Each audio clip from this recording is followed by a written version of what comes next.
Mes chers collègues, on va poursuivre dès maintenant, puisqu'on a juste un tout petit peu de retard. Nous avions, vos collègues, vous avez pu suivre de la réunion qui nous répondait, donc il y a toujours un petit décalage.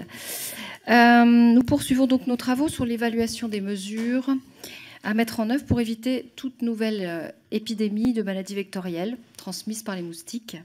En votre nom, tout d'abord, je vais souhaiter la bienvenue aux intervenants de cette nouvelle série d'auditions.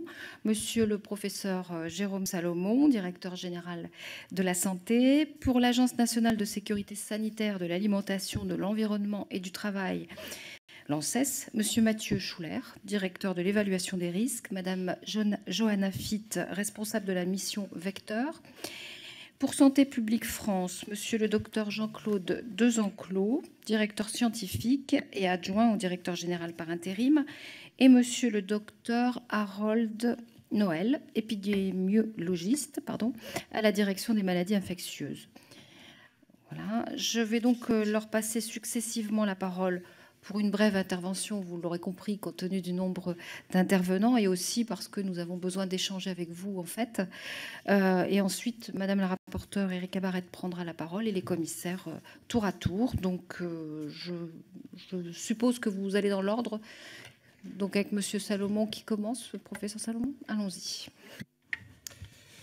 Madame la Présidente, Monsieur le rapporteur général, Mesdames et Messieurs les vice-présidents, Madame la rapporteure, Mesdames et Messieurs les députés, depuis ma prise de fonction comme directeur général de la santé en janvier 2018, j'ai fait de l'éducation à la santé, de la prévention et de la lutte contre les maladies vectorielles, en particulier à moustiques, une de mes priorités.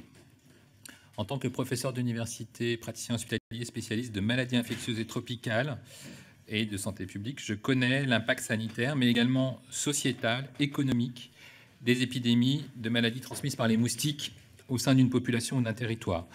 Les territoires ultramarins ont payé un lourd tribut avec les épidémies de dengue ou de Zika dans les Antilles et l'épidémie de chikungunya à La Réunion en 2005 et 2006. L'effort doit porter sur la prévention des épidémies partout sur le territoire national. Très préoccupé par l'impact sanitaire des changements climatiques en cours, et nous sommes en alerte canicule, je suis persuadé que ces maladies vont devenir un fléau important pour tous nos territoires. Nous ne pouvons exclure un risque d'endémisation dans certains territoires. Notre incapacité à interrompre les chaînes de transmission virale pendant l'hiver austral à La Réunion est à cet égard inquiétant. Et la colonisation par le vecteur, Aedes albopictus, de l'ensemble du territoire métropolitain sera difficile à stopper. Aujourd'hui, 51 départements sont déjà colonisés. Il faut donc nous préparer tous ensemble et préparer la résilience des territoires face à ce nouveau risque. Je suis enfin attentif à la préservation de la biodiversité et à la qualité de l'alimentation, donc soucieux de l'empreinte environnementale que nos actions de santé publique peuvent laisser. Si la réponse d'urgence passe aujourd'hui essentiellement par l'utilisation de produits biocides, produits efficaces autorisés par la Commission européenne et recommandés par l'Organisation mondiale de la santé, il nous faut aussi identifier des mesures innovantes de prévention et de lutte. La prévention des maladies vectorielles à moustiques est ainsi intégrée dans le plan priorité de prévention porté par le gouvernement et présenté par le Premier ministre lors du comité interministériel pour la santé en 2018 et en 2019. Le ministère de la Santé est mobilisé en appui à La Réunion pour la gestion de l'épidémie de dengue en cours, ainsi que pour le renforcement de la politique de prévention et de lutte contre les maladies vectorielles à moustiques. Vous le savez, l'organisation qui encadre la lutte contre les vecteurs est assez complexe. La lutte contre les moustiques est une compétence historique des collectivités depuis la loi de 1964 visant à lutter contre les moustiques. Il s'agit de diminuer les densités de moustiques présents dans certains départements à des fins d'aménagement du territoire et de confort des populations. En 2004, la loi a également confié la lutte antivectorielle aux conseils départementaux, dès lors que les départements concernés sont inscrits dans un arrêté interministériel. Ainsi, selon la réglementation en vigueur, l'État fixe la stratégie de lutte antivectorielle et les collectivités la mettent en œuvre. À La Réunion, les collectivités locales n'ont pas pris la compétence à l'époque et l'État a donc conservé cette mission. À la suite de l'épidémie de chikungunya en 2005-2006, il a été décidé une mobilisation générale pour renforcer les moyens d'action de la lutte antivectorielle et un groupement d'intérêt public, État-collectivité, le GIP-LAV, a été mis en place. Ce GIP est presque exclusivement alimenté par l'État qui a investi massivement. Aujourd'hui, le service de LAV de l'ARS à La Réunion rassemble 120 agents. C'est le plus gros service de lutte antivectorielle en France. Je tiens d'ailleurs à remercier les agents de ce service pour leur mobilisation exemplaire pendant toute la durée de l'épidémie, depuis le début, donc maintenant 2 ans, et leur professionnalisme. Comme pour toutes les épidémies localisées, quel que soit l'agent pathogène, la DGS s'inscrit en appui à la gestion, le pilotage restant de la responsabilité des autorités locales, ARS ou préfet, suivant le stade de l'épidémie. Ce pilotage de proximité est nécessaire pour faciliter une réponse adaptée et proportionnée aux enjeux locaux qui ne sont que difficilement appréhendables depuis Paris. L'action de la DGS s'est organisée autour de 3 axes. Le suivi renforcé de la situation et le soutien à l'ARS. Mes services ont organisé des conférences téléphoniques hebdomadaires avec les acteurs locaux pendant toute l'épidémie et un point de situation est fait toutes les semaines en réunion de sécurité sanitaire que je préside avec l'ensemble des acteurs concernés en interministériel et avec les agences nationales. Il s'agissait notamment d'apporter des réponses aux questions et aux difficultés posées par les acteurs locaux. Ainsi, le ministère a débloqué 1,16 million d'euros fin 2018 pour financer les dépenses engagées par l'ARS au titre de la gestion de cette épidémie. Mes services ont aussi contribué au retour d'expérience systématique organisé par la préfecture et l'ARS à l'issue de la première vague épidémique en août 2018 afin de tirer tous les enseignements de la gestion de celle-ci et d'anticiper la gestion de la seconde vague qui avait été là encore prévue. Mes services participeront également au rétex de la gestion de cette seconde vague et ce rétex est prévu en septembre. La mobilisation de l'expertise nationale est nécessaire à la gestion de l'épidémie. Je peux ainsi citer la saisine de Santé publique France, ici présente, afin qu'elle puisse, en lien avec les équipes de l'Institut Pasteur à Paris, réaliser de manière régulière et actualiser des modélisations de l'évolution de l'épidémie. Je crois que c'est une première mondiale de suivre une épidémie en temps réel sur un territoire, ou la saisine de l'ANSES pour évaluer la stratégie de lutte antivectorielle mise en place. La mobilisation est aussi interministérielle pour aider les acteurs locaux. À l'issue du retour d'expérience de la première vague, nous avons élaboré un rapport complet qui a servi de base à la préparation d'un plan d'action interministériel validé en réunion interministérielle. Ce plan prévoyait notamment la définition d'un seuil capacitaire maximal, 500 cas par semaine, au-delà duquel le déploiement immédiat des renforts nationaux était nécessaire.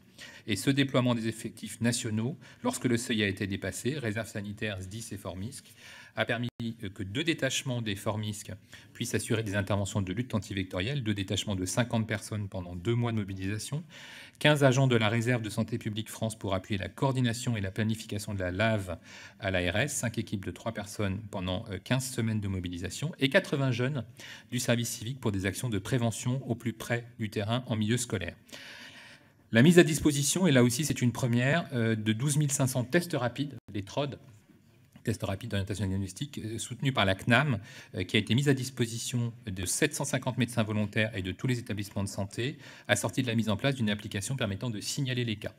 Et enfin, une filière d'enlèvement et de stockage des véhicules usagés, puisque vous savez que ces véhicules servent de gîte larvaire, a été mise en place en 2019 sous l'impulsion du ministère des Outre-mer. Et au 18 juillet, nous avions un bilan de plus de 1000 carcasses de voitures enlevées. Sans attendre le retour d'expérience qui aura lieu en septembre, je souhaite vous livrer quelques éléments de réflexion. La prévention est un enjeu majeur qui doit emporter la mobilisation de tous. Il nous faut renforcer l'éducation sanitaire des populations, l'implication des collectivités territoriales à tout moment dans des mesures de salubrité permettant de limiter la prolifération des moustiques et que l'État aussi prenne ses responsabilités pour intervenir rapidement et contenir une épidémie. Deuxième axe, le signalement des cas par des professionnels de santé est un élément clé pour permettre une intervention rapide des services de l'État et donc il est nécessaire de faciliter les modalités de diagnostic rapide et de signalement immédiat des maladies vectorielles à moustiques. Et enfin, la lutte antivectorielle est très efficace pour limiter l'impact de l'épidémie, mais elle n'est probablement pas suffisante. Il faut à la fois identifier de nouvelles mesures de lutte permettant de limiter les densités de moustiques, mais également identifier de nouvelles mesures de protection des populations. Nous avons donc un effort d'expertise scientifique et de recherche à fournir. Enfin, la mobilisation intersectorielle est la clé pour être efficace et limiter l'impact tant sanitaire que sociétal. C'est donc autour de ces 4 points que s'articule la politique de la DGS en matière de prévention et de lutte contre les maladies vectorielles à moustiques. En matière de prévention, j'ai demandé à Santé publique France de développer dès l'année prochaine de nouveaux supports de sensibilisation du public d'une part par des spots TV radio, mais aussi de mobilisation et de sensibilisation des professionnels de santé. Et je réfléchis également à la possibilité de mobiliser le service sanitaire, donc les étudiants en santé, sur le territoire pour décliner des priorités de prévention et de promotion de la santé à destination des publics les plus jeunes. Enfin, en matière de responsabilité, un décret paru en mars permet de simplifier la gouvernance de la prévention des maladies vectorielles à moustiques. Ce décret prévoit notamment de transférer aux ARS dès le 1er janvier prochain les missions de surveillance entomologique et d'intervention autour des cas. Par voie de conséquence, cela a vocation à recentrer les conseils départementaux sur leurs compétences historiques en matière de lutte de confort. Nous allons identifier aussi une boîte à outils que les maires pourront actionner dans le cadre de leurs compétences générales en hygiène et salubrité pour limiter la prolifération des moustiques. Un guide technique est en cours d'élaboration avec l'Association des maires de France. Et enfin, d'intégrer la gestion des épidémies dans le dispositif Orsec, puisque ce n'est pas le cas dans tous les départements jusqu'à présent.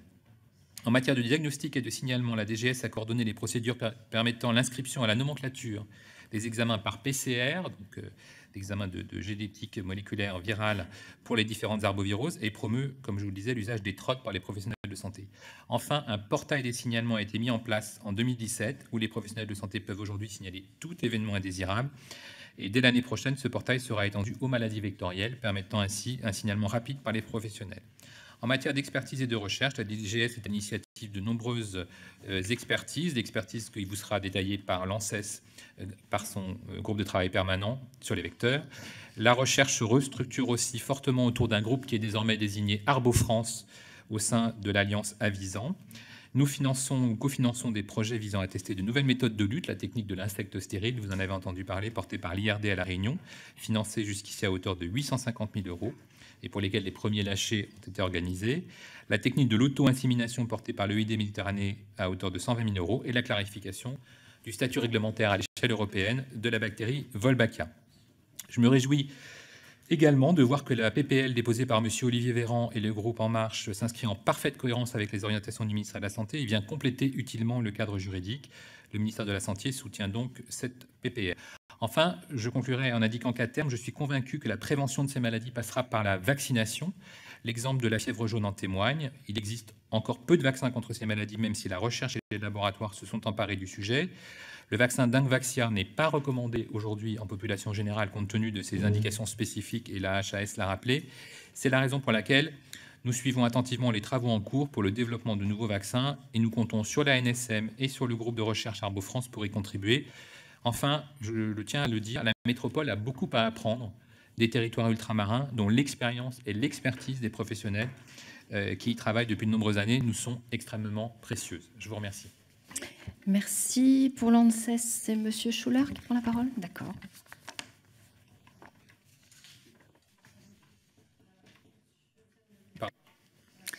Merci Madame la Présidente. Mesdames, Messieurs les députés, une intervention courte pour justement laisser la place aux échanges que vous appelez de vos voeux. Donc très rapidement, l'ANSES, effectivement, agence de sécurité sanitaire au champ large, vous l'avez rappelé, et qui effectivement mobilise les connaissances et la recherche au service de la sécurité sanitaire dans un ensemble de champs. Pour cela, nous mettons en œuvre différents métiers, recherche et référence bien sûr, expertise qui est mis en œuvre dans ma direction et à travers effectivement un certain nombre de groupes d'expertise collective, vigilance, mais aussi autorisation, et j'en parle parce qu'effectivement, dans le champ de la lutte antivectorielle, cela a également son importance. Historiquement, effectivement, ça a été indiqué par le professeur Salomon, la nécessité d'une expertise nationale sur les vecteurs, elle a émergé dès les épisodes de dengue en 2006. Néanmoins, effectivement, la problématique vectorielle, les vecteurs ne se contentent pas de s'attaquer à l'homme, ils s'attaquent également à d'autres éléments de la faune et de la flore, en particulier les animaux, les végétaux, sujet sur lesquels l'ANSES avait également une compétence et une activité historique. Et donc c'est pour cela que nous a été confié début 2018 une mission d'expertise nationale pour intégrer l'ensemble des composantes, alors que le CNEV ne traitait principalement de santé humaine, pour voir effectivement dans quelle mesure le développement des vecteurs, effectivement le changement climatique peut y contribuer, pouvait se disséminer et créer des problématiques de santé aussi bien humaines que animales ou végétales. Les compétences donc de l'agence dans ce domaine sont triples. L'expertise vecteur qui nous a été confiée début 2018, pour lequel nous avons mis en place un groupe de travail, donc une expertise collective, pluraliste et indépendante, intégrant bien entendu de nombreux scientifiques et académiques, y compris ceux de l'IRD ou d'instituts engagés de longue date dans ces problématiques de lutte antivectorielle. Et ce groupe a, dès son installation, été confronté finalement à deux familles de travaux, des saisines en urgence, puisque dès 2018, il y avait effectivement la problématique dingue à La Réunion. Et également l'importance pour un groupe de ce type-là de pouvoir aussi consacrer une part de son temps à des saisines sur le fond, c'est-à-dire finalement identifier là où seront non pas les impasses d'aujourd'hui, mais celles de demain. Deuxième champ de travail effectivement de l'agence, ce sont les autorisations dans le domaine des biocides. Les biocides, c'est l'un des moyens de la lutte contre les insectes vecteurs. Ce n'est pas le seul. Le professeur Salomon l'a également indiqué. Mais effectivement, dans ce domaine-là, on est, je dirais, le point national pour le traitement, pour la réglementation biocide, qui effectivement est une réglementation qui s'inscrit dans une subsidiarité avec les autorisations de substances au niveau européen, les autorisations de produits au niveau national, et une problématique actuelle qui est une période de transition depuis la mise en place du règlement biocide en 2012. Troisième point de compétence que je rappelle rapidement, c'est que nous avons également, dans le cadre des actions des missions de l'ANSES, le financement de la recherche. Effectivement, dans le cadre de l'appel à projet recherche environnement, santé, travail que nous opérons, nous recevons également régulièrement des propositions d'équipes de recherche pour traiter de sujets permettant de faire avancer les connaissances, notamment en matière de lutte antivectorielle. Dans notre avis de 2018 relatif à la situation de la dengue à La Réunion, effectivement, on a eu à faire un travail, un peu grand écart entre un travail à chaud qui était à la fois d'observer et de conseiller la Direction générale de la santé sur la situation en urgence, mais également d'essayer d'identifier un certain nombre de pistes pour le moyen et le long terme. Donc il y avait effectivement, est ressorti de ce travail le besoin, et nous avons mis en place une convention de recherche et développement avec l'IRD pour collecter des données plus précises en vue d'évaluer à froid la partie stratégie et efficacité des luttes antivectorielles. Bien entendu, constater l'importance d'un traitement de lutte antivectorielle intégrant à la fois les larves, le traitement des adultes et l'ensemble des aspects, aussi bien avec les techniques conventionnelles par les biocides classiques que les techniques alternatives, comme l'insecte stérile. Nous avons également eu l'occasion de recommander ou de souligner l'importance de la mobilisation sociale dans un dispositif de lutte antivectorielle qui n'est pas uniquement un sujet scientifique et technique, et porter l'attention sur l'importance de la protection des professionnels qui mettent en œuvre un certain nombre de produits ou de dispositions.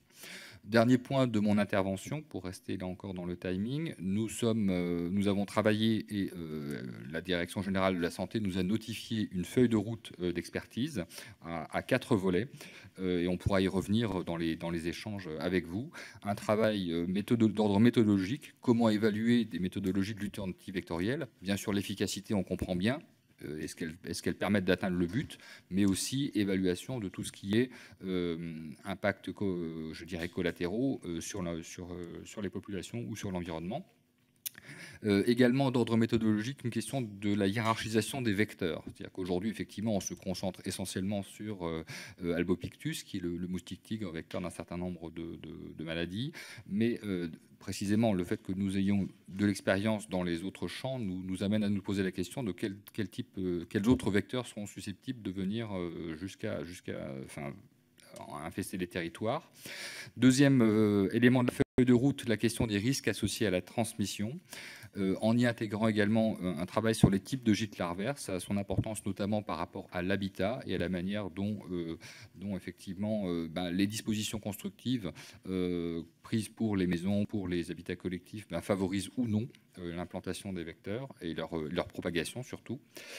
Troisième volet, donc évaluation, je le disais à froid tout à l'heure, des stratégies de lutte antivectorielle, avec un point très important qui est la question de la montée des résistances. Aujourd'hui, l'arsenal de lutte est assez riche côté larve, mais il est très pauvre côté adulte, puisqu'il n'y a pratiquement qu'un seul produit aujourd'hui qui dispose d'une autorisation.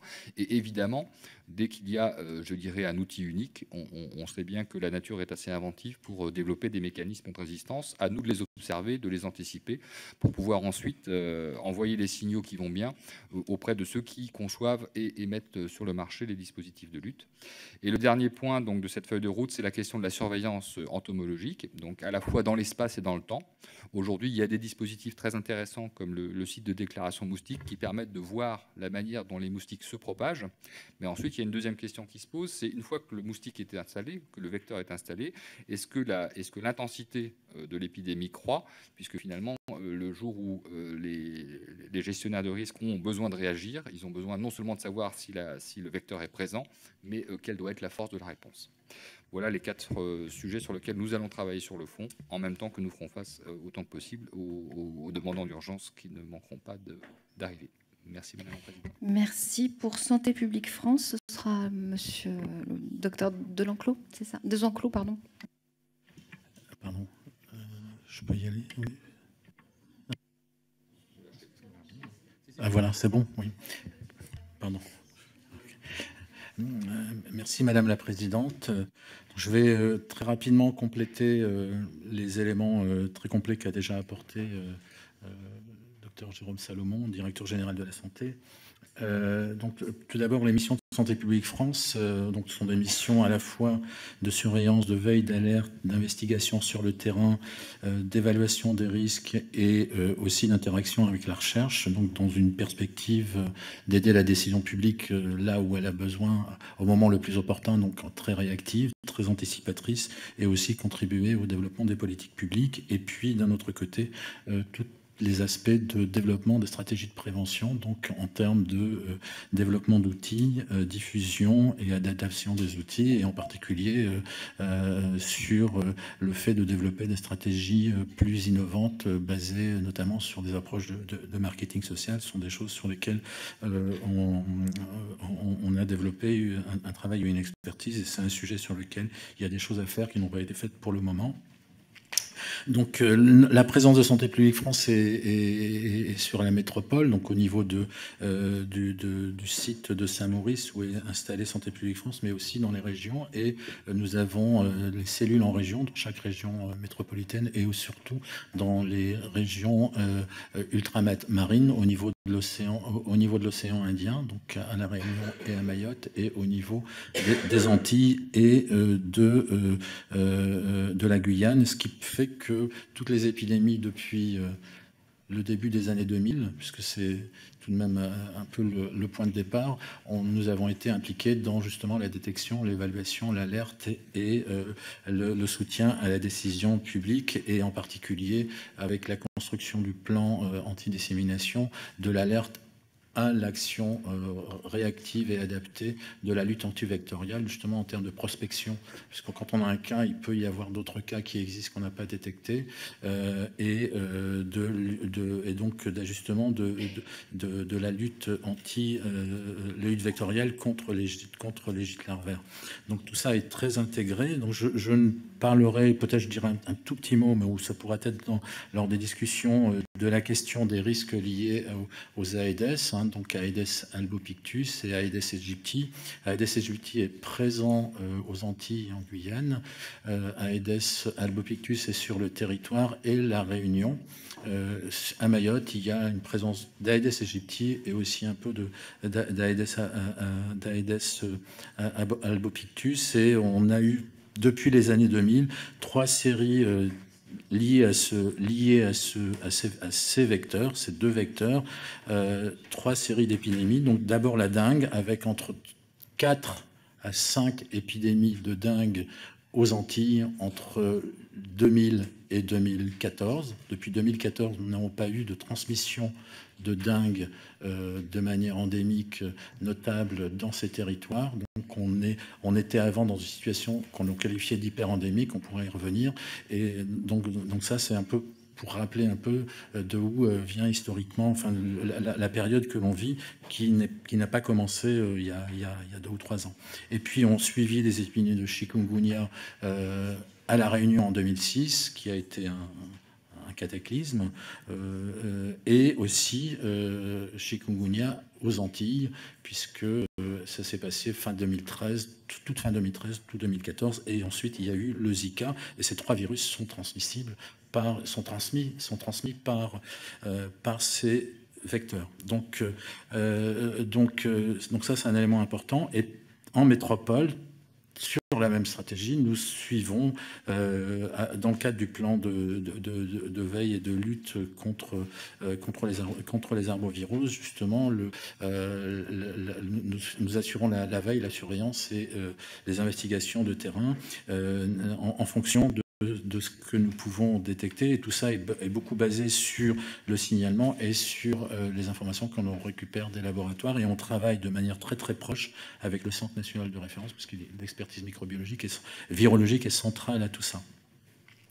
Donc voilà, pour dresser un peu le panorama, je voudrais tout de même mentionner qu'il y a d'autres risques vectoriels liés aux moustiques, simplement l'infection par le virus du Nil occidental. L'année dernière, on a vu en Europe une recrudescence de l'activité qui a touché le pourtour méditerranéen. C'est un cycle beaucoup plus complexe et lié à d'autres vecteurs, mais il faut le garder présent à l'esprit, puisqu'on pourrait avoir, je rappelle que les États-Unis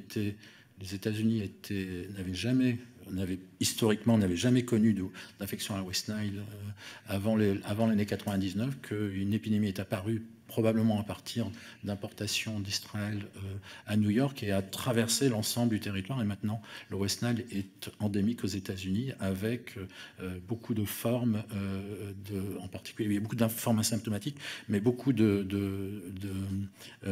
d'encéphalites en particulier. Donc, rappelez que aussi ce risque-là, et puis plus spécifiquement à Mayotte, on reste très vigilant et préoccupé par le potentiel de la fièvre de la vallée du Rift, qui est encore une autre arbovirose et qui marche un peu différemment de Aedes, de la dengue, le chic et le Zika, mais pour avoir présence tout ça à l'esprit.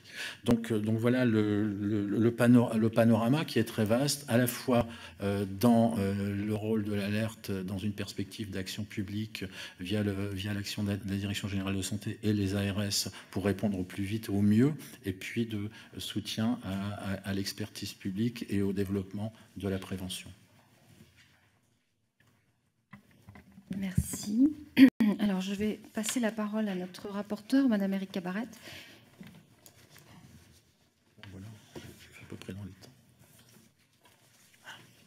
Pardon. Merci, Madame la Présidente. D'abord, permettez-moi de vous remercier, mesdames et messieurs, pour vos interventions complètes et de qualité qui posent ce sujet. J'avais effectivement sollicité auprès de la Commission des Affaires sociales au début du mois de mai de cette année qu'on puisse échanger sur ce sujet qui me semblait non plus circonstancié à l'île de la Réunion, mais qui se pose dans un phénomène mondialisé et dans des contextes climatiques qui augurent des difficultés devant nous. Donc je remercie la présidente et la commission d'avoir bien voulu organiser cette séance de travail et ces tables rondes, parce que nous sommes inquiets, et en fait à La Réunion, pour dire vrai, nous sommes inquiets depuis 2017. Nous sommes inquiets depuis août 2017, parce qu'à partir de août 2017, nous savions, et vous le savez aussi, qu'en 2016, il y avait des cas de dengue, alors pas énormément, qu'en 2017, il y avait également des cas de dengue, et qu'à partir de août 2017, nous n'avions plus les moyens de préparer l'été 2018, la saison des pluies, et saison des pluies qui est un moment propice à la prolifération des moustiques.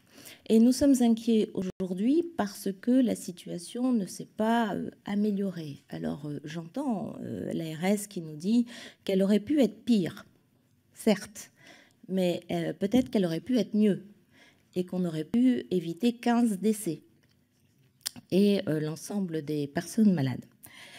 Donc moi j'aurais quelques questions.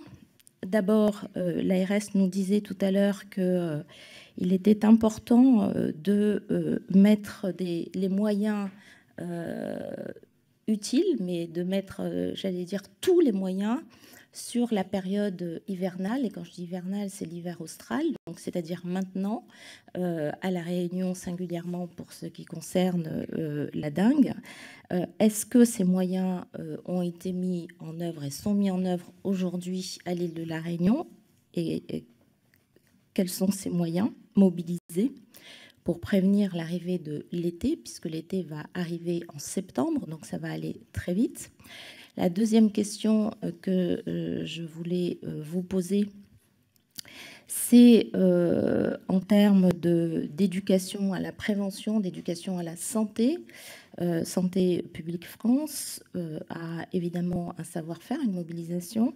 Et je voulais savoir si, parce que cela ne me semble pas évident aujourd'hui, si on a le souci de revenir et réinterroger les bons gestes et les bonnes pratiques qui culturellement sont ancrés sur les territoires ultramarins. Vous disiez tout à l'heure qu'on pouvait être des territoires de référence, oui, parce que moi j'ai vécu les bons gestes avec mes grands-parents, mes enfants l'ont vécu avec le chic, et avant la dengue et le chic, c'était la malaria. Donc on sait un peu.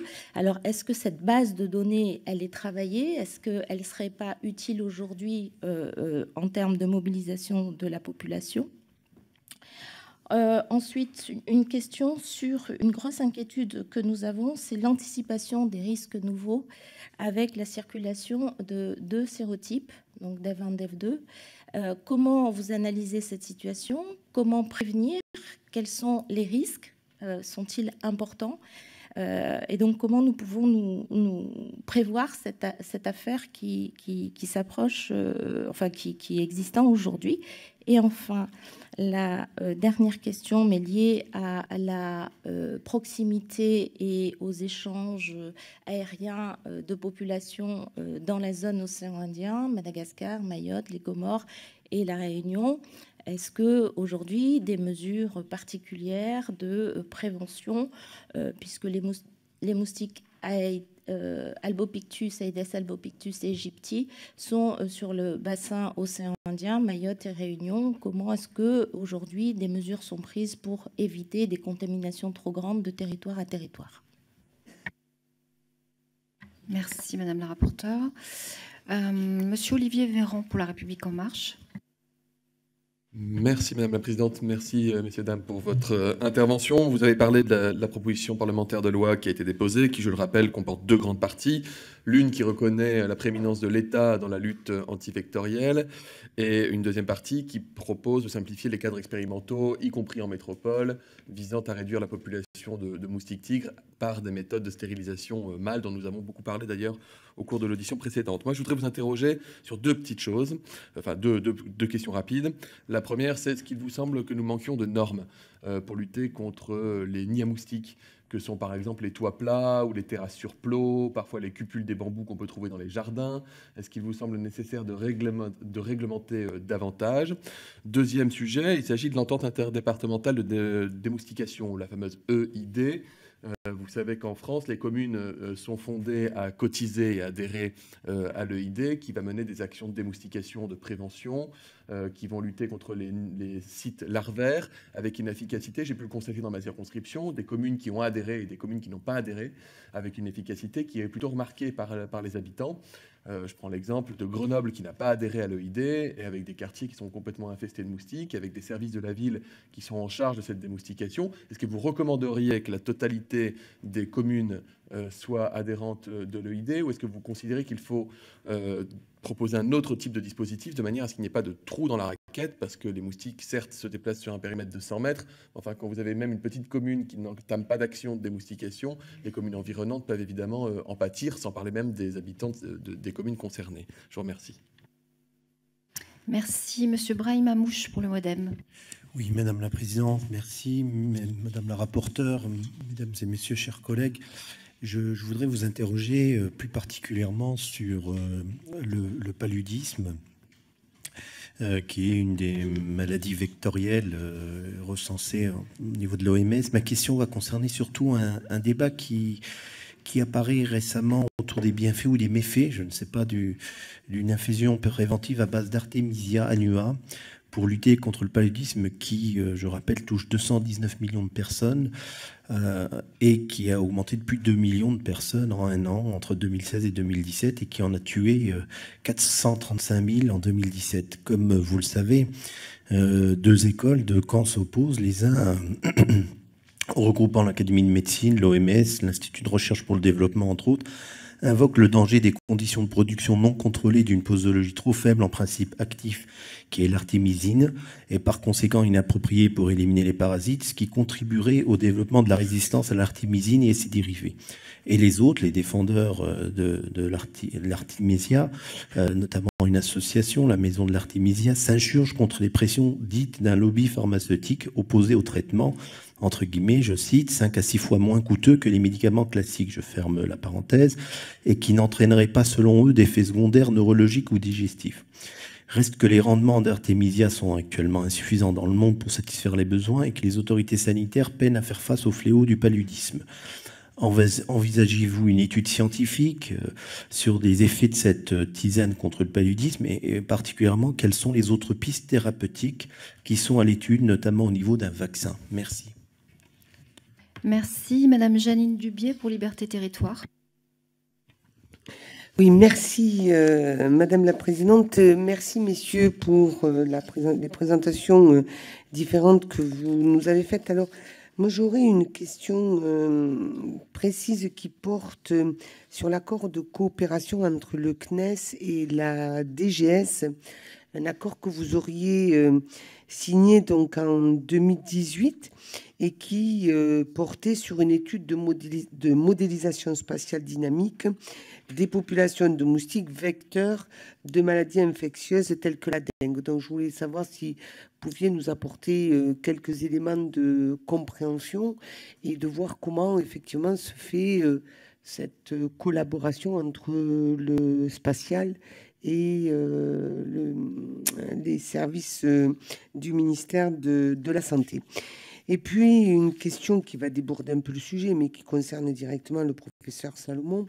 On voit bien que ces maladies vectorielles, il n'y a pas que le moustique, mais il y a aussi la tique.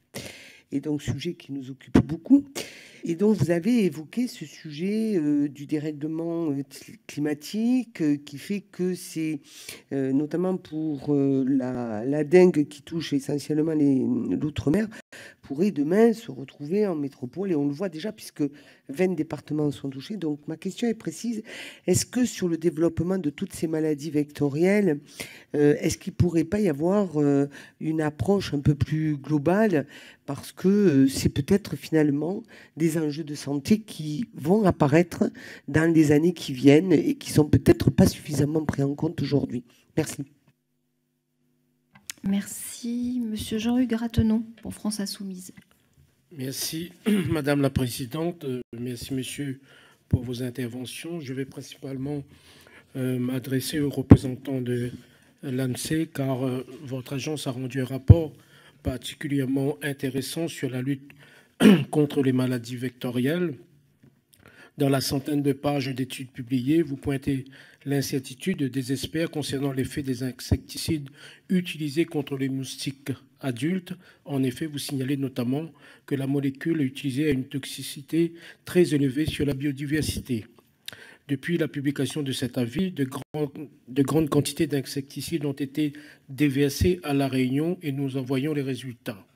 On nous a rapporté de nombreux témoignages d'épandages dans des quartiers où les habitants ont retrouvé ensuite des caméléons, insectes en tout genre, poissons et tortues malades, agonisants ou déjà morts. On rapporte même des essaims d'abeilles décimées, informations rapportées par les médias qui restent à contrôler. Ainsi, on peut avoir un avis plus précis sur les dangers de ce produit dans l'environnement rayonné. Nous savons donc que l'usage de biocides est une solution à haut risque pour l'ensemble de la biodiversité. Désormais, avec le recul que nous avons, pouvez-vous nous dire si l'ANSES considère que les recommandations d'épandage ont été pertinentes? Avez-vous par ailleurs envisagé d'autres pistes qui auraient un impact environnemental moins important sur notre biodiversité? Je vous remercie.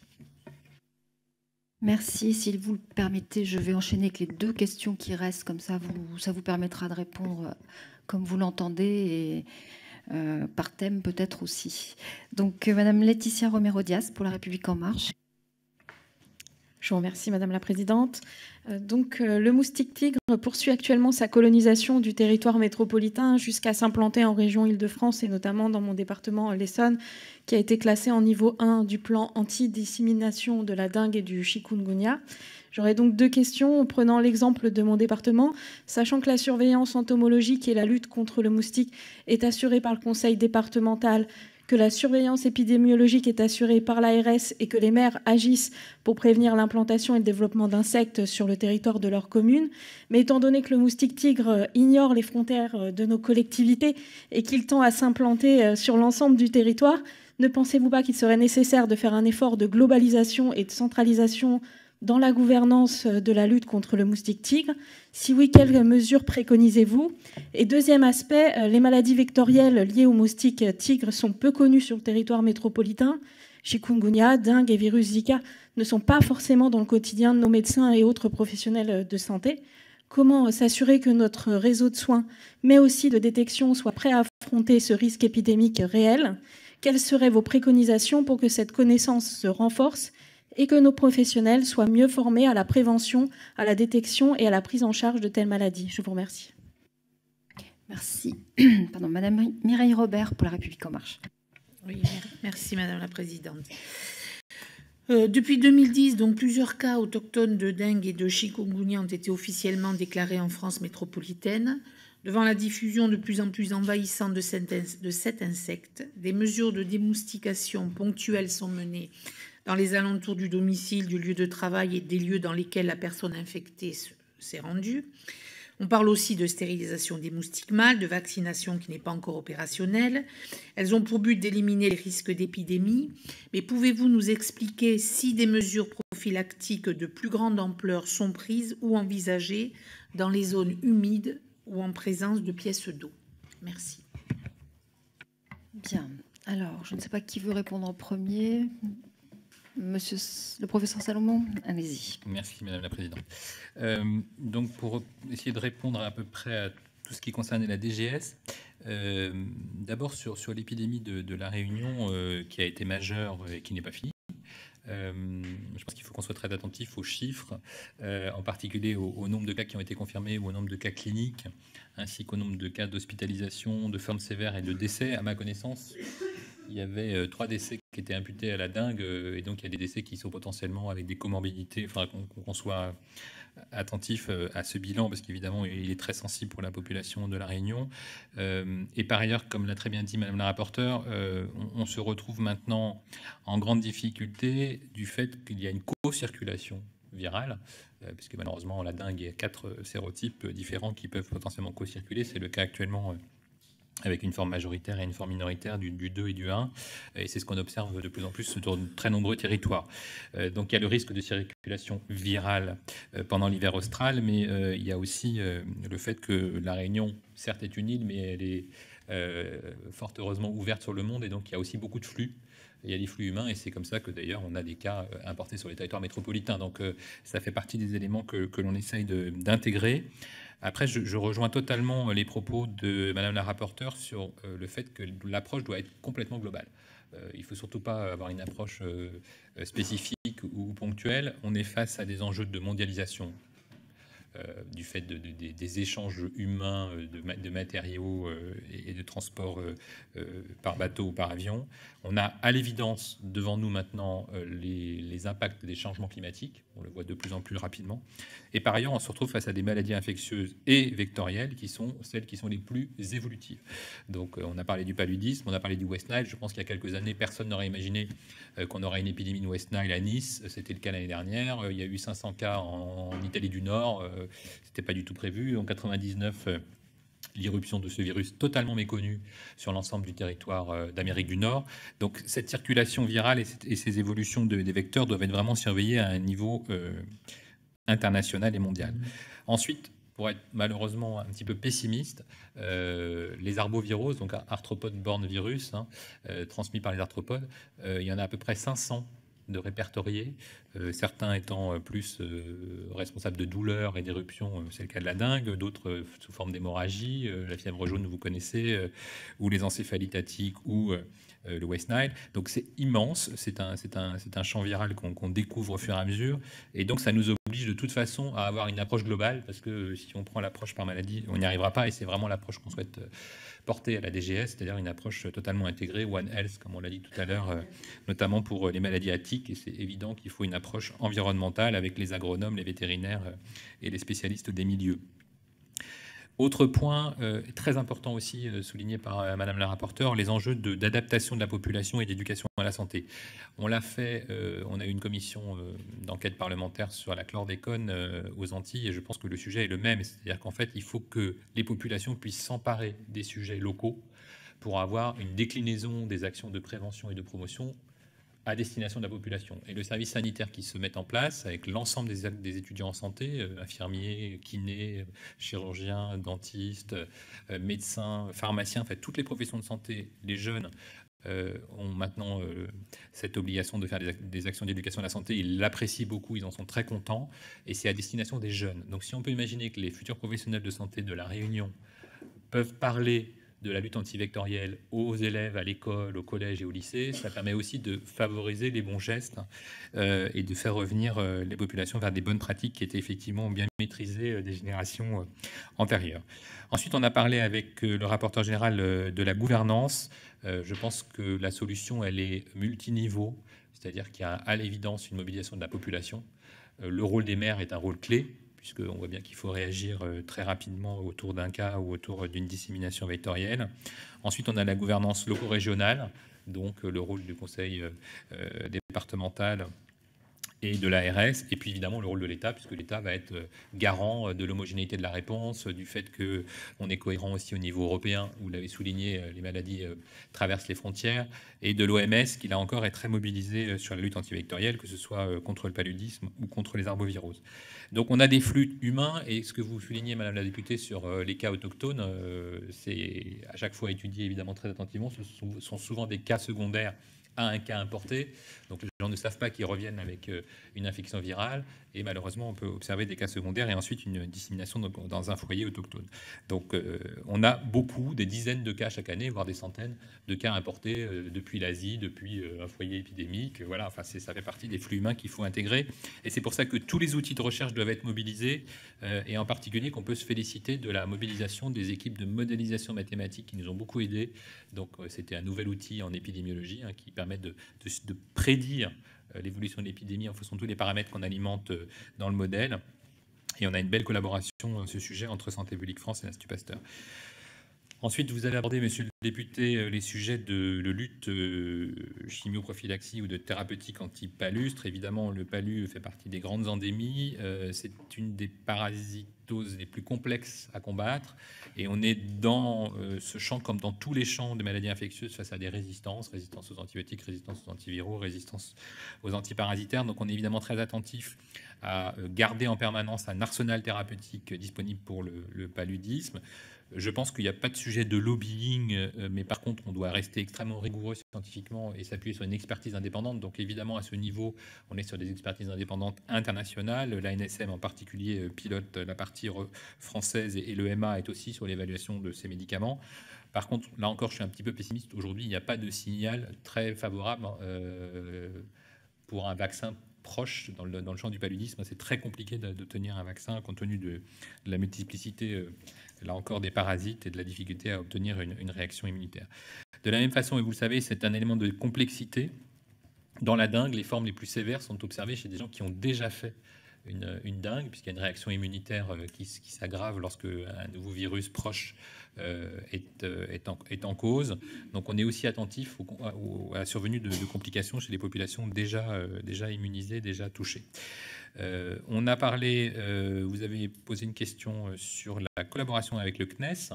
Là encore, on essaye d'ouvrir au maximum notre approche, puisque l'approche en santé d'aujourd'hui doit être One Health, comme disent les anglo-saxons, ou Global Health, c'est-à-dire vraiment tenir compte de l'ensemble des paramètres de notre environnement. Ça sera probablement la priorité d'ailleurs du comité interministériel de santé de 2020, c'est-à-dire de tenir compte de l'impact de l'environnement sur la santé, que ce soit les propositions sur l'air ou sur l'ensemble des milieux. Et donc, on doit tenir compte de ces paramètres qui sont souvent un petit peu restés dans le champ de la recherche ou de l'observation, parce qu'on voit bien que les observations par satellite, les observations sur l'évolution des milieux, sur la sécheresse des sols, sur l'évolution des cours d'eau, etc., nous aident aussi à mieux comprendre les évolutions, notamment de foyers épidémiques. Et donc, je pense qu'on aura une très belle coopération technique et scientifique avec cet organisme de recherche. Vous avez posé des questions sur l'éthique, je rejoins totalement. Hein, donc, maladie vectorielle à tique, maladie vectorielle à moustique, c'est de toute façon nécessaire d'avoir une approche One Health tenant compte des enjeux entomologiques, donc des vecteurs, des enjeux agronomiques, des connaissances sur les animaux, sur les flores, et l'éthique touche évidemment beaucoup d'animaux. Enfin, sur la distinction, je crois que c'était la question de la députée de l'Essonne, sur la distinction par département, je crois qu'aujourd'hui, elle ne se justifie quasiment plus. On va prendre des arrêtés très prochainement à ce sujet. C'est encore peut-être une mauvaise nouvelle, mais en tout cas, je pense que c'est une approche cohérente. Il faut considérer que l'ensemble du territoire métropolitain est ou sera concerné par le vecteur, puisque en pratique, il devient niveau 1 quand on a observé le vecteur. Encore faut-il être capable de l'observer, et on voit à quelle vitesse il se répand. Donc je pense qu'une approche satisfaisante serait que l'ensemble du territoire métropolitain se sente concerné par la lutte antivectorielle, même si le risque arbovirose n'est pas le même que celui de paludisme, fort heureusement. Et donc on travaille à simplifier le cahier des charges des acteurs de la lutte antivectorielle, à simplifier aussi et à diffuser la conduite à tenir autour des enjeux de surveillance entomologique et de réponse rapide autour d'un cas. Et vous avez aussi raison, l'accès à des diagnostics rapides, l'accès à des TROD va être, ça a été le cas à La Réunion, ça a été très largement diffusé. Je pense que ce sera le cas aussi à Mayotte. Ça peut être le cas sur le territoire national, le métropolitain. Tout ce qui est diagnostic rapide, signalement rapide, nous permet de réagir très vite et d'éviter la survenue d'une épidémie. Donc la formation, la sensibilisation des professionnels de santé à ce diagnostic rapide et au signalement est un enjeu majeur. Et puis pour finir, vous avez parlé de l'eau. Là encore, on a parlé de La Réunion et de l'élimination des carcasses de véhicules. Le problème des gîtes larvaires, on a cette confirmation, c'est que les gîtes larvaires peuvent être extrêmement restreints. Les canettes de coca, les bouteilles de bière, les soucoupes de pots de fleurs, enfin, c'est souvent extrêmement anodin. Mais c'est toute cette démarche-là qu'il va falloir intégrer, parce que toute eau stagnante permet au vecteur de se reproduire. Et donc, effectivement, c'est le niveau de chaque concitoyen de mobilisation, parce qu'il y a des gens qui font des efforts considérables dans leur propriété, et puis la propriété d'à côté a énormément de gîtes larvaires, et donc malheureusement, ils ont l'impact de cette absence de gestes citoyens qui était pourtant bien connu des Réunionnaises et des Réunionnais il y a quelques années. Merci. Pour l'ANSES, qui répond? Monsieur Scholler. Quelques éléments de réponse, et puis je passerai également la parole à ma collègue. Donc sur les points qui concernent plus spécifiquement l'ANSES, effectivement, ça a été souligné, la question des échanges, notamment par avion. Il y a eu un avis de l'agence en 2018 qui était lié au cas de La Réunion, et Johanna Fitt en parlera juste après. Ensuite, par rapport à la question des normes, notamment bâtimentaires, là où effectivement il y a un vrai sujet, c'est que le bâti, ça se construit pour la durée, et qu'il est important que les bons gestes soient pris tôt. C'est un des travaux que l'on va mener dans le cadre de la feuille de route que j'évoquais tout à l'heure, que d'identifier finalement qu'est-ce qui est favorable ou défavorable par rapport à la dissémination de larves et à leur persistance. Donc un travail en cours, mais pas dans l'immédiat. Concernant la question des tiques, et plus largement de la considération des vecteurs dans leur ensemble, le travail, la deuxième expertise de notre feuille de route, effectivement, est une question de priorisation des différents types d'insectes vecteurs. Encore une fois, quand on considère l'ensemble du champ, donc One Health, animal, végétal et homme, le nombre de vecteurs potentiellement concernés est considérable, et c'est important de les considérer dans leur ensemble. Je signale cependant, puisque a été évoqué tout à l'heure le site de signalement moustique, qu'il a son équivalent d'ores et déjà pour les tiques, qui s'appelle CITIC, donc est un dispositif, on va dire, permettant d'impliquer non seulement les professionnels, mais également les citoyens que nous sommes tous quand nous nous promenons en forêt, pour que le signalement finalement soit le plus efficace possible, et permettre ensuite aux scientifiques de prendre leur part dans l'examen de la propagation de l'épidémie s'il y a. Par rapport à la question posée concernant l'utilisation des adulticides et des biocides à la Réunion. Premier point, effectivement, l'agence l'avait souligné dans son avis, on a une problématique notamment pour les adultes qui est aujourd'hui l'usage d'un produit unique qui est aujourd'hui autorisé. Donc effectivement, ça soulève la question, vous l'avez évoqué, est-ce que les conditions qui sont associées à l'autorisation initiale ont été respectées. Également, je l'ai évoqué tout à l'heure, le travail que nous voulons faire avec l'IRD dans le cadre d'une convention de recherche et développement, c'est de recueillir par rapport à ce qui a été fait en 2018 des données de terrain permettant de voir à la fois l'efficacité des mesures de lutte antivectorielle, mais aussi les éléments qui, je dirais sur l'ensemble des composantes, c'est-à-dire à la fois santé humaine, santé animale et environnementale. Et évidemment, ça pointe, comme vous le soulignez, le besoin impérieux d'une diversification des moyens de lutte. C'est-à-dire que si on a un seul moyen de lutte contre les adultes, ben finalement, c'est celui qu'on va utiliser de manière plus ou moins étendue en fonction du besoin, mais d'où l'importance effectivement du développement d'alternatives, soit sous forme de biocides, mais ça renvoie effectivement à l'engagement de sociétés ou d'acteurs privés pour leur développement, ou des alternatives qui ont déjà été évoquées autour des insectes stériles.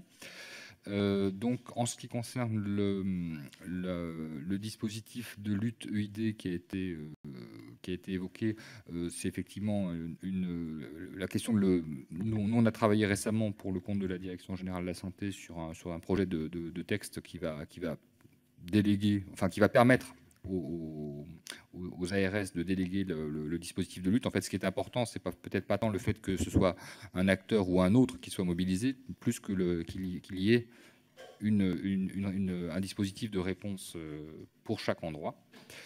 Et enfin, donc je vais passer la parole à Madame Fitt pour qu'elle évoque le travail qu'on a fait à propos des échanges dans le cadre du transport aérien.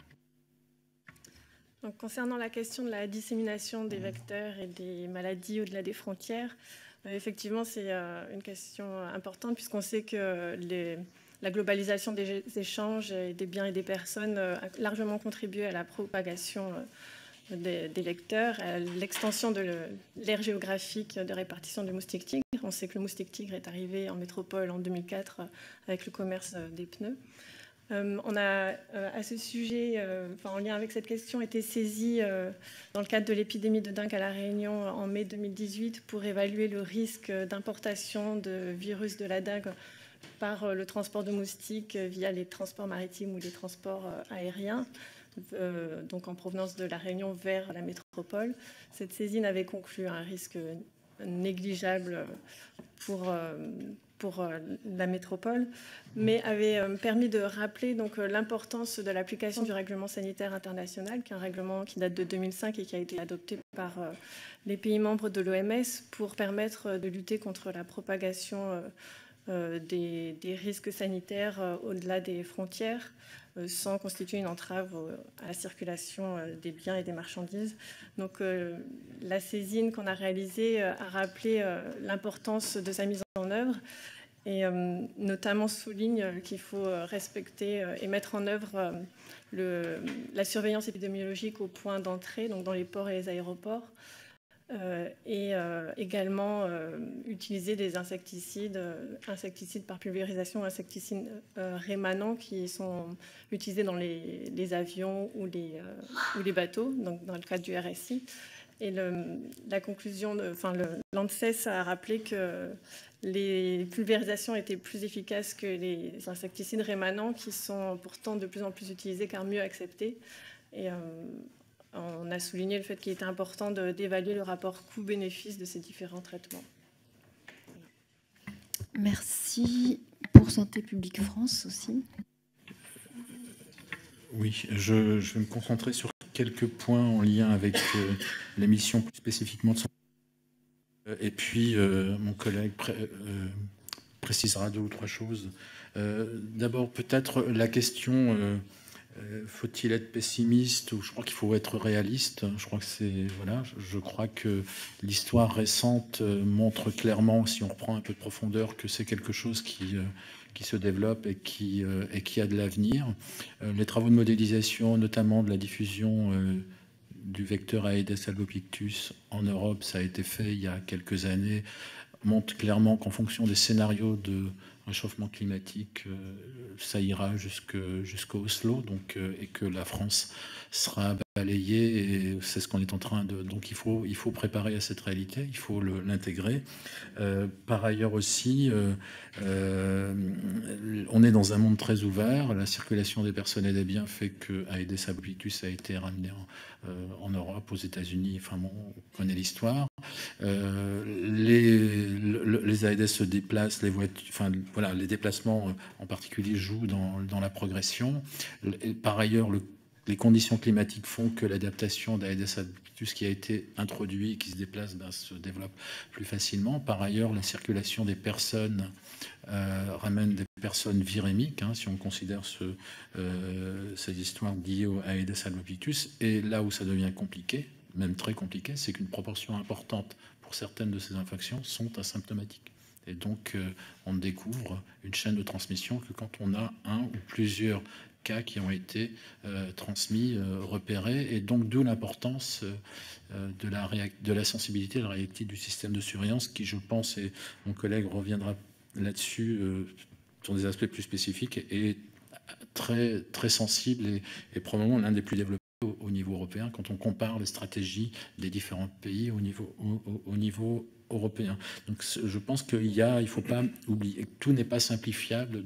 Voilà, ça devient un sujet qui peut être très, très technique. La deuxième chose, et donc il faut être réaliste et la question sur laquelle Jérôme Salomon a beaucoup insisté, l'approche globale, je pense que c'est essentiel. Il ne faut plus parler un jour chikungunya, un autre jour ceci, un autre jour fièvre de la vallée du Rift. Il faut avoir une vision globale et aussi une perspective, je crois que le mot n'a pas utilisé, durable, je crois qui est essentiel. On va avoir à faire face à cela dans les décennies à venir et par ailleurs aussi la question de la durabilité des mesures, notamment chimiques, versus des approches plus communautaires, plus changement de comportement et intégrant le contexte social et l'approche intersectorielle. Le fait de mentionner que les règles du bâti peuvent impacter, il y a des travaux qui montrent, notamment à Singapour pour la dengue, que les zones en cours de construction sont des endroits où il y a une transmission beaucoup plus importante. Donc il y a un certain nombre d'évidences qui apparaissent dans la littérature et il y a une base scientifique à tout ça. Sur la toxicité des biocides, nous n'avons pas de compétences. La seule chose peut-être des insecticides, la seule chose sur laquelle il faut réfléchir et sur laquelle il y a des travaux qui sont assez intéressants, c'est les stratégies qui sont optimum et qui permettent d'utiliser à bon escient les insecticides. Donc, et on a montré dans des travaux, notamment en lien avec l'IRD, que l'utilisation à bon escient sur des cas bien caractérisés où là, en attendant qu'on ait, non pas sur toutes les suspicions, mais sur les cas probables et ou confirmés, on était très efficace, on continue d'être efficace pour éviter les chaînes de transmission et on utilisait beaucoup moins d'insecticides, 30% en moins, et donc ces ajustements justement sont à rechercher, et donc du coup ça pose la question de traiter convenablement de l'efficience. La recherche, c'est essentiel. Donc, ça a été mentionné. Le travail de modélisation est très utile. Le travail avec l'IRD, nous avons développé des partenariats avec l'IRD, notamment au travers de doctorants, pour travailler sur ces sujets-là, sur des approches de recherche appliquées à la décision et d'évaluation. Et puis, sur la question qui a été mentionnée, il y a la question de la gouvernance. Je pense que j'ai pas les compétences ni pour pouvoir en parler, sauf que c'est important d'avoir traité les interfaces entre les différentes parties prenantes, parce que c'est toujours aux interfaces qu'il peut y avoir des sujets. Ça, c'est une première réflexion. La deuxième, concernant la question des l'information des médecins, du signalement, de la détection, est-ce qu'on est suffisamment bien armé? Je vous propose que Harold Noël vous réponde sur ces aspects-là, puisque c'est lui qui coordonne de manière très, très précise régulièrement le système de veille, d'alerte et à Santé publique France. Merci beaucoup. Donc pour commencer, j'ai quelques points sur lesquels je vais répondre aux questions qui ont été portées, mais je vais d'abord commencer par celui du signalement, en fait, pour vous expliquer ce qui s'est fait et comment Santé publique France en fait travaille à ce signalement pour les arboviroses. L'exemple le plus parlant est sans doute celui de la France métropolitaine, puisque les choses sont installées et connues installées depuis longtemps dans d'autres territoires. Et en France métropolitaine, on a vraiment l'exemple le plus pur. On va partir du médecin que l'on va prévenir et contacter et rappeler qu'il y a un risque de transmission locale des arboviroses tels que la dengue, le chikungunya et les Zika dans les territoires colonisés par Aedes albopictus en début de saison, donc de mai à novembre. On va activement prévenir les médecins par des courriers, par des communications qui vont se faire auprès des URPS, par tout ça qui se fait en lien entre les antennes de Santé publique France en région et les agences régionales de santé. Donc chaque médecin va être, on va lui rappeler qu'il faut penser au diagnostic et surtout penser à tester les personnes qui vont avoir des signes compatibles avec les infections qu'on surveille. Ce signalement se fait actuellement sur la base de suspicions cliniques, mais c'est vrai qu'on pourrait évoluer vers une confirmation. En tout cas, dès que le signalement est porté à la connaissance de l'ARS, une enquête est diligentée. Cette enquête vise à évaluer si la personne a été porteuse du virus dans son sang sur le territoire, dans des zones où le moustique est présent.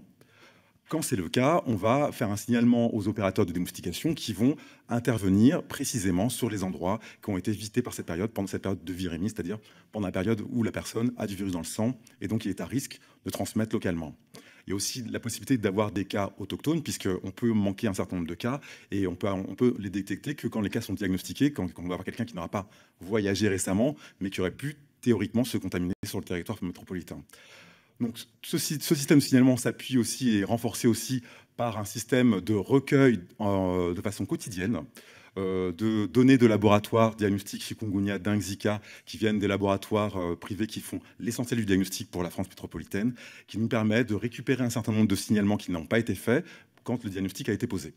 Donc, une fois que le diagnostic a été posé par le laboratoire, on va contacter le laboratoire et le praticien responsable de la prescription pour leur demander expressément les informations sur le patient et reprendre l'investigation comme il est prévu pour qu'on arrive jusqu'à la lutte antivectorielle. Donc, qu'est-ce que ça a eu comme implication pour la France métropolitaine? Très brièvement, entre 2010 et 2018, sachant que le moustique Aedes albopictus est apparu en 2004 à la frontière italienne, et maintenant il est dans 51 départements, mais entre 2010 et 2018, nous avons eu 9 épisodes de transmission locale de la dengue ou du chikungunya. Donc c'était au maximum une vingtaine de cas, mais la chose qu'il faut prendre en compte, c'est que sans doute il doit y avoir un effet des mesures qui ont été mises en place et de notre système de surveillance, mais on peut s'attendre à avoir plus de cas, à avoir des phénomènes de plus ample proportion. L'exemple le plus simple et qu'il faut prendre dans ces cas-là, c'est celui de l'Italie, notre proche voisin, qui en 2007 a eu un premier épisode en Émilie-Romagne de plus de 200 cas de chikungunya. Et très récemment, en 2017, dans la commune de Anzio, qui se trouve dans le Latium, les plusieurs arrondissements de Rome, mais aussi en Calabre, près de 300 cas en tout de chikungunya qui ont été rapportés là.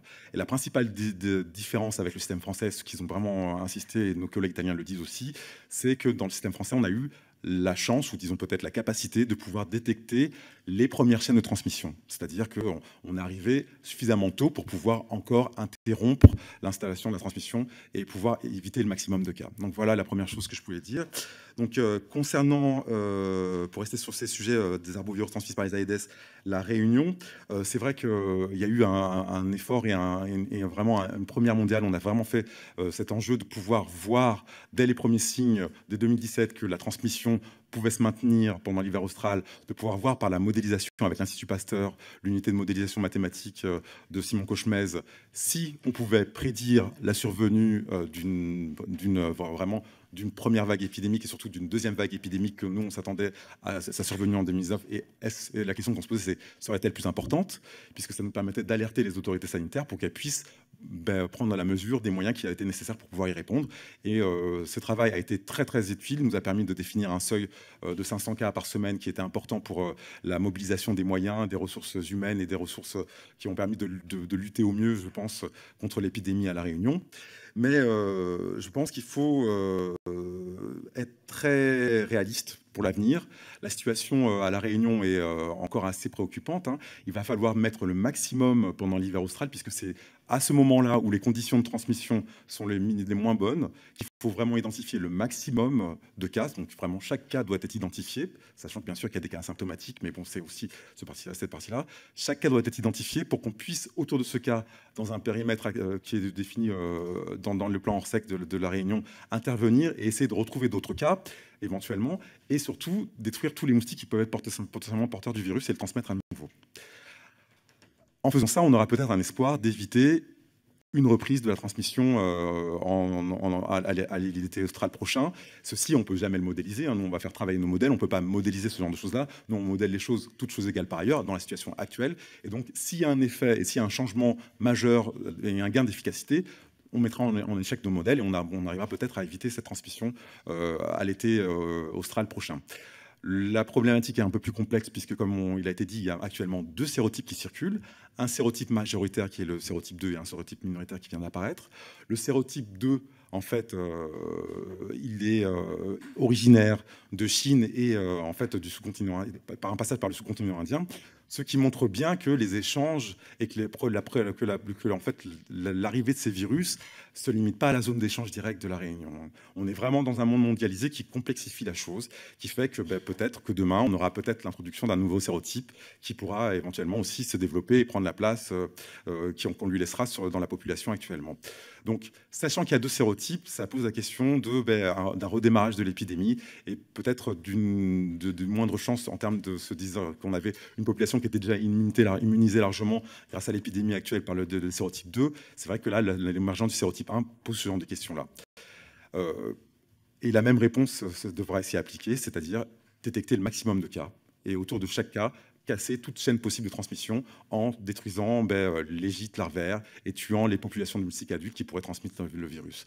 Donc là-dessus, c'est vraiment l'enjeu de l'action pendant cet hiver austral qui a déjà commencé, pour lequel l'ARS et la CIR sont déjà très mobilisés localement sur le terrain et en ont totalement conscience, hein. C'est vraiment quelque chose pour lequel les contacts qu'on a hebdomadaires au minimum avec nos collègues sur le terrain montrent que c'est vraiment la priorité actuellement pour le moment.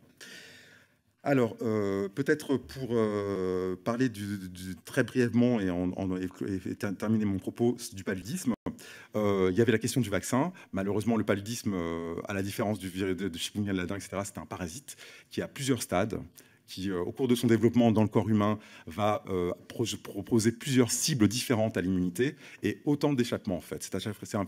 C'est un parasite qui va se modifier à chaque instant dans le corps humain et va pouvoir échapper activement à l'immunité. Donc il est très difficile de développer un vaccin qui va pouvoir cibler ce parasite à tous les différents stades de son développement. Et c'est pour quoi actuellement on n'a pas encore de vaccin qui pourrait nous aider pour pouvoir lutter contre ce fléau, qui est le principal fléau en termes de maladies vectorielles dans le monde. C'est incontestable et c'est vraiment très important pour ça. Le paludisme est encore endémique dans 2 territoires français, hein. Il est endémique en Guyane, où il y a un effort actuellement qui est mis pour pouvoir éliminer le paludisme. Donc on est la voie sur l'élimination du paludisme. Et donc je pense qu'il y a vraiment un soutien de Santé publique France et des autorités pour pouvoir accompagner localement l'ARS dans la lutte et l'élimination du paludisme, qui s'inscrit dans vraiment un projet du plateau des Guyanes avec les pays voisins d'éliminer complètement le paludisme de la zone. Donc c'est vraiment un effort important. Et puis il y a Mayotte, où là on est aussi sur la voie de l'élimination avec des petites recrudescences dernièrement, mais aussi il y a aussi un véritable objectif d'élimination. Donc dans cette dynamique d'élimination, les choses sont beaucoup plus complexes. Il faut aller vraiment détecter, déceler chaque cas, parce que chaque cas est un porteur éventuellement du parasite et peut redémarrer la transmission. Et donc là, il y a vraiment un effort qui est accompagné et pour lequel Santé publique France se mobilise totalement pour pouvoir donner des outils, pour pouvoir détecter au mieux et identifier ces cas. Et puis la dernière chose que je dirais sur le paludisme, et en général, sauf s'il y a des questions et des précisions qui sont requises, c'est pour l'artémisia. Donc sur ce point-là, nous avons été, nous, Santé publique France, informés, alertés de la survenue en fait d'échecs de prophylaxie, c'est-à-dire que des personnes se rendant en zone d'endémie, notamment en Afrique, ont essayé, en prenant des tisanes ou de traitements phytosanitaires à base d'artémisia, de se protéger contre le paludisme, qui est quand même une maladie qui peut être très très grave, particulièrement les formes falciparum, qui peuvent faire des neuropaludismes avec une mortalité qui n'est pas négligeable. Et on a eu une vingtaine d'échecs. Donc c'est difficile de pouvoir dire qu'est-ce que ça représente, puisqu'on n'a pas le dénominateur, on ne sait pas combien de personnes prennent de l'artémisia en toute bonne foi, en pensant qu'ils sont protégés, qu'ils vont avoir une chimioprophylaxie contre le paludisme, mais ça pose cette question-là, c'est-à-dire qu'on a de plus en plus de personnes qui se croient protégées et qui ne le sont pas. Donc c'est quand même dangereux, et là-dessus, notre Centre national de référence du paludisme, ainsi que la Société de médecine des voyages, a vraiment alerté sur le sujet. Ça a fait l'objet d'un encart dans le bulletin épidémiologique hebdomadaire sur les recommandations sanitaires pour les voyageurs. Donc on essaie de rapporter ceci. Il y a vraiment ces questions d'efficacité, de stabilité de la dose, de la principe actif dans ce mode de délivrance d'une chimioprophylaxie. Donc c'est pas quelque chose d'anodin. Eh bien, si Madame la rapporteure le permet, je pense qu'on peut remercier tous les intervenants de ce matin. Merci d'avoir répondu aux questions des parlementaires et aux préoccupations de Madame Barrette. Merci pour cette matinée donc, et puis à bientôt, parce que je pense qu'on aura des suites à ce travail. Voilà, merci beaucoup.